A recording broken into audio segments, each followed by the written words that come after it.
Pinag-aaralan ng mga inhinyero ang pagre-recycle ng konkreto na itinuturing na pinakagamit na material sa pagtatayo ng mga infrastruktura. Ayon kay Professor Yaya Kurama, malaki ang carbon footprint ng konkreto. Tinatayang mula sa paggawa ng konkreto ang 5% ng carbon dioxide emissions na gawa ng tao taon-taon. Kaya naman tinitingnan ng mga eksperto ang paggamit ng recycled concrete sa malalaking gusali. Sa ngayon kasi napag-alamang maaaring gamitin ito sa mga sidewalk at kalsada. Sinabi ni Kurama na sa paggamit ng recycled material, nahahati ang masamang epekto ng concrete production sa kapaligiran.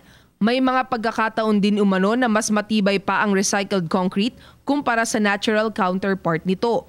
Isang magandang balita raw ito dahil inaasahang mangangailangan ang buong mundo ng 4.4 billion metric tons ng concrete kada taon pagdating ng 2050. Para sa PTV News, Pauline Recuesto. Ako po si Cathy San Gabriel. Subscribe na sa PTV YouTube channel. I-click lang po ang subscribe button.